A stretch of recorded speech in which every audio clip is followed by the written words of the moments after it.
दबाया। फिर उन्होंने बोला जो है हमको दे दो, नहीं तो मार डालेंगे। इन्होंने हाथ पैर मारे और मेरे को घसीट के उधर ले गए। ये वाली अलमारी उन्होंने ढूंढी, नहीं मिला। मैंने बोला मैं सब दे दूंगी, हमको छोड़ दो। मेरा सामान मैंने सब निकाल के दे दिया। कब की बात है? ये मेरे को आधा घंटा हो गया चिल्लाते चिल्लाते। मेरा एक जन मेरे मुंह के पास बैठा था, हाथ और पैर पीछे बांध रखे थे, पूरा कपड़े फाड़े थे। चिल्लाने की कोशिश करी तो बोला तेरे പ്രണയത്തിന് കണ്ണില്ലെന്ന് പറയാറുണ്ട്.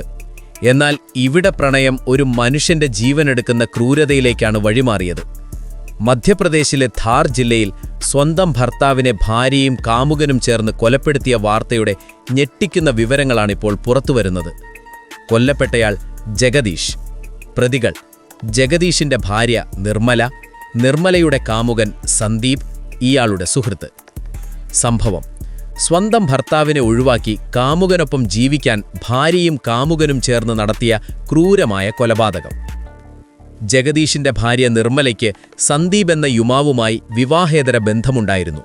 ഇവരുടെ ബന്ധത്തിന് തടസ്സമായി നിന്ന ജഗദീഷിനെ പാതയിൽ നിന്നും നീക്കം ചെയ്യാൻ ഇരുവരും ചേർന്ന് പദ്ധതിയിട്ടു. ഒരു സിനിമയെ വെല്ലുന്ന രീതിയിലായിരുന്നു കൊലപാതകത്തിന്റെ ആസൂത്രണം. സംഭവ ദിവസം കാമുകനായ സന്ദീപും സുഹൃത്തും ചേർന്ന് ജഗദീഷിനെ വിജനമായ ഒരിടത്തേക്ക് വിളിച്ചുവരുത്തി. അവിടെ വെച്ച് മാരകായുധങ്ങൾ ഉപയോഗിച്ച് ജഗദീഷിനെ ക്രൂരമായി കൊലപ്പെടുത്തി. ആർക്കും സംശയം തോന്നാത്ത രീതിയിൽ മൃതദേഹം ഉപേക്ഷിച്ച ശേഷം പ്രതികൾ കടന്നുകളഞ്ഞു. തുടക്കത്തിൽ ഇതൊരു അജ്ഞാത കൊലപാതകമായിട്ടാണ് പോലീസ് കണക്കാക്കിയത്. എന്നാൽ ജഗദീഷിന്റെ ഭാര്യയുടെ പെരുമാറ്റത്തിൽ സംശയം തോന്നിയ പോലീസ് അവരുടെ ഫോൺ രേഖകൾ പരിശോധിച്ചു. സന്ദീപുമായി നിർമ്മല നിരന്തരം ബന്ധപ്പെട്ടിരുന്നതായി കണ്ടെത്തിയതോടെ പോലീസ് ഇവരെ കസ്റ്റഡിയിലെടുത്തു.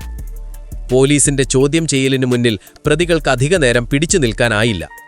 ഭർത്താവിനെ കൊലപ്പെടുത്താൻ താൻ തന്നെയാണ് കാമുകനെ കൊട്ടേഷൻ നൽകിയതെന്ന് നിർമ്മല സമ്മതിച്ചു.